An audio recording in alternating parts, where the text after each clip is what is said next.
झुकाव कब से शुरू हुआ? बचपन काल से हमारे दादा गुरुजी, ये जो मंदिर है भगवान महादेव का, इसके बगल में झोपड़ी बनाकर रहते, एकदम सामने एक जंगल जैसा, एक बाग जैसा था, वहाँ दादा गुरुजी रहते थे, झोपड़ी बनाकर रहते थे। बचपन में यही सामने हमारे पिताजी के नाम से थोड़ी सी खेती थी, लगभग 1 एकड़।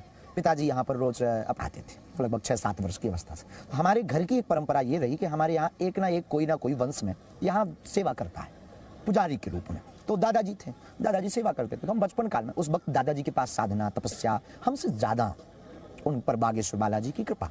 अब गुरु तो गुरु होता है, लघु तो लघु होता है। तो हम रोज आते थे। दादा गुरुजी की जो एक्टिविटीज़, उनकी जो क्रियाकलाप और उनका जो हनुमान जी के प्रति समर्पण, उनकी जो सौम्यता, लंबी दाढ़ी और वो विनोद में हंसना, ठहाका लगाना और चाय पीना और उनका जो बैठना। और उस ज़माने में लाल बत्ती एक बहुत बड़ा विषय होता था कि कोई लाल बत्ती गांव में, छोटे से गांव में आए, वो बहुत बड़ा बात होती थी। वो गांव के लोगों ने तो कभी देखी नहीं। उस ज़माने में लाल बत्ती आया करती थी। बड़े बड़े IAS ऑफिसर दादा गुरुजी के पास में आते थे आध्यात्मिक सुख पाने के लिए, कथा प्रसंग सुनने और निजी जीवन से संबंधित मार्गदर्शन जो गुरु की भूमिका होती, वो गुरु भूमिका निभाते थे। वो उन सब चीज़ों से हमारा आकर्षण दादा गुरुजी के प्रति बढ़ा। उस समय परिस्थितियां हमारी विचित्र थीं, बहुत दीनहीन परिस्थिति थी। पिताजी उतना कुछ करते नहीं थे, कर्मकांड से उतना भरण पोषण। फिर कुछ दिनों बाद पिताजी ने कर्मकांड भी विराम कर दिया। अब और परिवार में उठापटक हो गई। उठापटक का मतलब भोजन की व्यवस्था भी ठीक नहीं। तो इसी गांव में हम भिक्षा कर लेते थे, ब्राह्मण होने के नाते। भिक्षा में जो मिलता था उससे परिवार का भरण पोषण होता था और परिवार हमारा चलता था। तो बहुत मन में दुख बना रहता था। लोग कहते थे कि आपके दादाजी तो बहुत सिद्ध हैं, वो कुछ भी बता देते हैं। ऐसे गांव के लोगों में मान्यता थी। और वो पुजारी भी, तो बात भी सत्य थी, उसमें कोई किंतु परंतु भी नहीं था। एक दिन हम भी 9-10 साल, थोड़ा सा होश, तो घर की वो परिस्थिति, वो छोटा सा कमरा, वो भी कच्चा कमरा, वो भी वो माँ की एक साड़ी पहने देखना, हमसे छोटी एक बहन, हमसे छोटा एक भाई, और उनकी पढ़ाई के लिए त्यौहार आ जाए तो हम उनको भोजन भी नहीं करवा पाते थे और वो ठीक से कपड़े भी नहीं पहनते थे। और बच्चे बहुत खुशियाँ मनाते थे त्योहारों पर। उनको देख करके एक मन ही मन, एक जो बड़े होने के नाते, हम घर में बड़े थे, पीड़ा हुई। और ये भी ईश्वर की एक कृपा थी। तो एक दिन हम दादा गुरुजी के पास आए और हमने प्रार्थना की कि आप तो दुनिया का सब कुछ बता देते हो और हमें तो कुछ नहीं, आप हमें बताओ।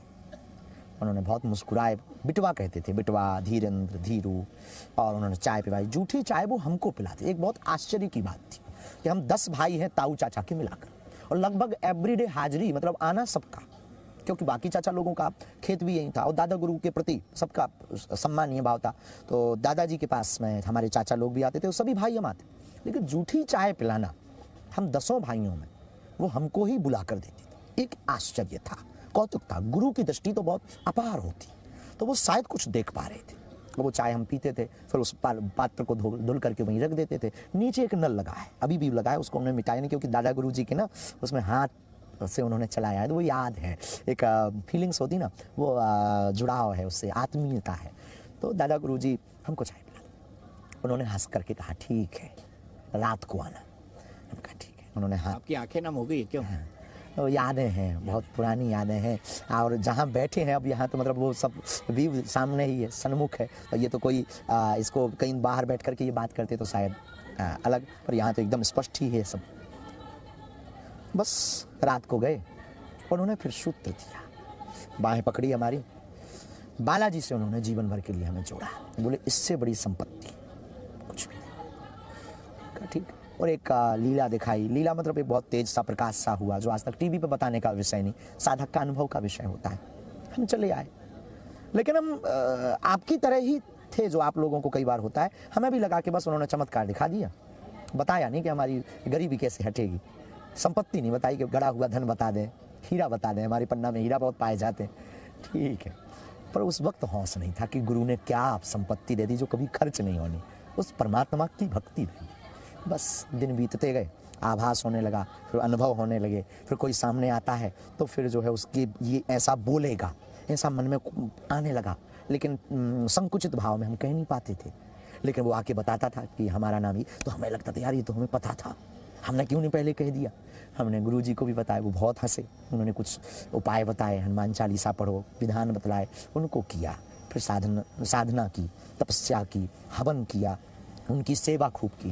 फिर 2010 में उनका काशीवास हो गया। 2 साल के लिए फिर और बड़ा धक्का लगा, क्योंकि अब हमारा जुड़ाव घर से कम, उनसे ज़्यादा। आंखों की नमी अब रुक नहीं रही है महाराज जी।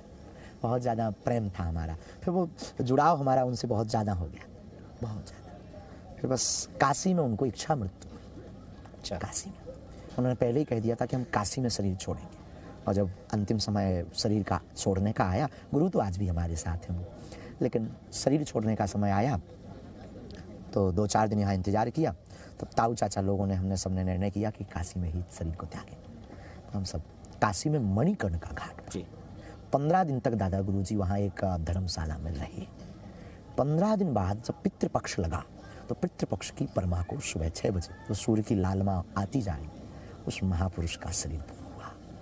उस बुद्ध पुरुष महापुरुष की देन है कि हमको हनुमान जी की साधना, जीवन जीने की कला, बात करने का ढंग और जीवन को कैसे जीना चाहिए, मतलब सीधी सी बात, हनुमान जी को मिलवाने का श्रेय उस महापुरुष, उन महापुरुष को है। और वो किस्मत से हमारे दादा गुरु जी। तो तब से फिर आज भी वो याद और आभास हमें रहता, वो है, यही है, और उनके कारण हम हैं।